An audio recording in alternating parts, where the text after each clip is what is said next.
Well, that was Randy Hansen playing. What do you think, guys? What do you think? Yeah, he's fairly average, isn't he? In fact, he's below par, really. Who are we trying to kid? He's the best in the universe at playing Hendrix stuff. And we've all seen the tributes and we've all seen the acts on the pubs and stuff like that. And this guy is just so phenomenal. He really, I'm not just because he's listening to me now and he's speaking to me now on Zoom. He's just phenomenal. So, Randy, I mean, Hendrix, when you first heard him, it must have just opened up a whole new world for you. Well, when I first started touring it was 1975, and people weren't really doing any tributes then. So it was lucky for me. I was like what you might call the first tribute band. So and because of that being such an oddity, a lot of bigger people took notice, and because it was Jimi Hendrix also, I think. But I ended up playing my first concert with a band called Heart, and then my second concert of my life was with the Beach Boys and the Kinks. Wow! Oh my God! Does it get any bigger? Jeez. And then after that, I ended up playing with Richie Blackmore, and then Stevie Ray. We became friends, and that was all beautiful. But it just like I got really lucky to do this, to do a tribute thing to a rock musician before anybody had done it that I know of, and luckily they threw my name in there so that I would be, marked as as doing this. And, Frank Marino warned me about, he said, if you keep doing this, they're going to be holding up signs of Jimi Hendrix and it'll all be about Jimi Hendrix. And he was warning me about that. Right.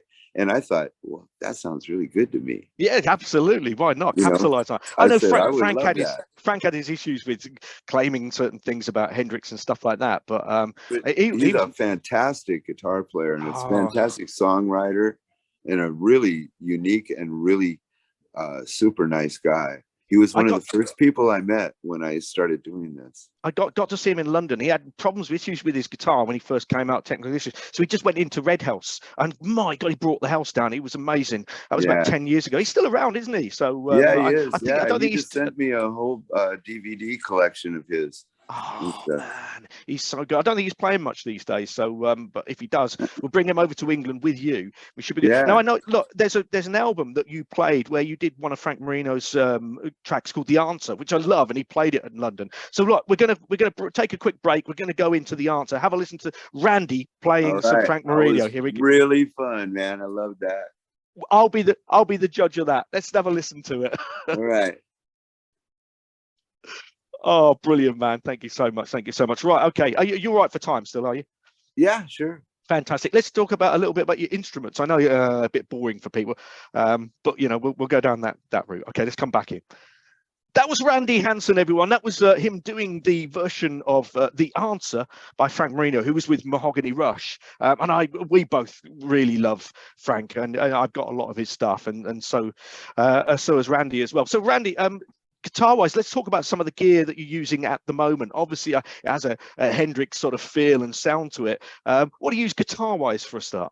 Well, I've got like 1997 Jimi Hendrix tribute Strats that are totally left-handed, strung righty. And I found that music stores had trouble selling them because they feel weird to anyone who plays right-handed is gonna pick it up and go like, ew, this doesn't feel right, Can't get in the cutaway and stuff. It takes getting. That's why they, the guitar that you have has a left-handed neck but a right-handed body, because they didn't sell so well because it feels weird, but it takes getting used to. I'm showing Randy my guitar now. I've got a Hendrix, a Mexican Strat, so it's not like his USA one. The only thing on the body that's different is the backwards slanted bridge pickup. That's the only difference in the headstock, really. It's got a big chunky neck on it. I'm fortunate, you might probably know, Hansen, I'm quite small. I've got quite small hands, so I struggle with it a little bit, getting around it a little bit. But I usually use Music Man stuff. I've got an Ernie Ball Music Man for the main stuff that I use. But it's great if I do Hendrix, and I've used you'll hate this. this, but I use a Marshall, a YJM 100 amp, which is the Ingwe Malmsteen head, and it looks like an old Plexley, but you've got the attenuator on the back. So if you do play, you don't play any small venues, but obviously, like to me, when I'm playing a pub or something, I break the windows so I can turn the attenuator down. It's a really, really nice amp, and it's fully valve, you know. So well, yeah, you gotta move the right amount of air. Absolutely. Sorry, look, I interrupted you talking about your guitars. Carry on, Randy. Tell us all about your guitars. You know, like when I first started doing this, I had a 61 and a 62 Stratocaster that I was using. My first Stratocaster that I ever had was a 57, but I didn't know it. And I bought it for $135 and I sold it for $150 when I was a kid, because I didn't know that you needed fuzz tones and wah-wah. I had no idea. I just had the guitar, and I didn't think it sounded very loud. My amp was a real piece of crap. No. And so that's why I sold it. But now I kick myself because that guitar was gold, you know. It would have been worth a few pounds now. You wouldn't have to go out and work ever again if you still had that. But, you know, you didn't want to know. So, you know, no, I know you still be doing it. Right now, I own over 100 guitars. 100 guitars?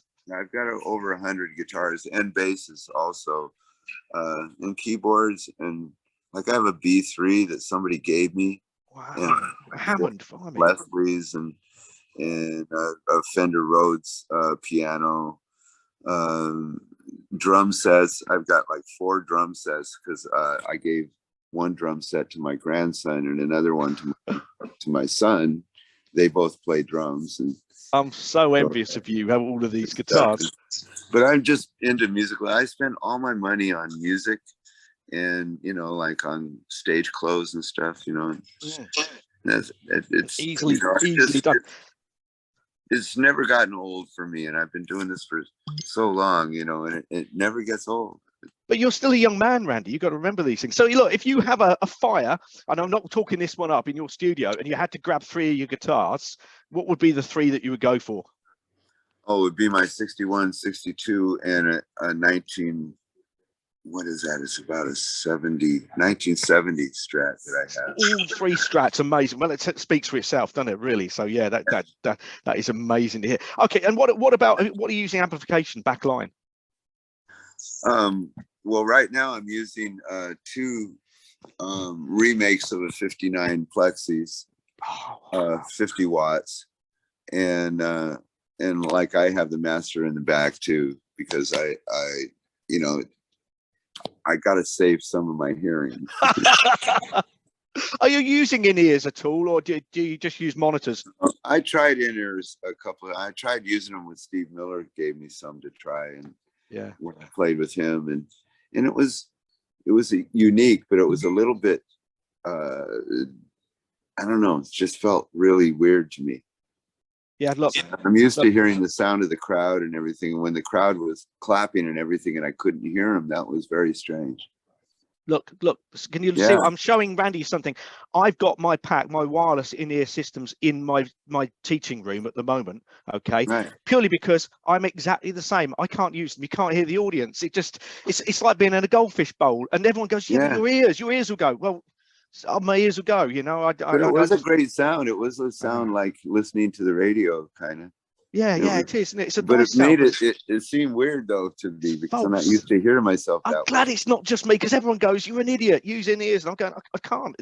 I've tried, and it just doesn't work." Hence, that's why they're in the studio here. I'm not out in band gear. So fantastic to see me and you could think exactly the same. Look, let's go to a record, Randy. Let's go to a record. You've done your own sort of stuff in the past, and his one I think sounds a bit like Frank Marino, maybe Hendrix sort of stuff as well. This is called "Thinking of You." Let's go and listen to this.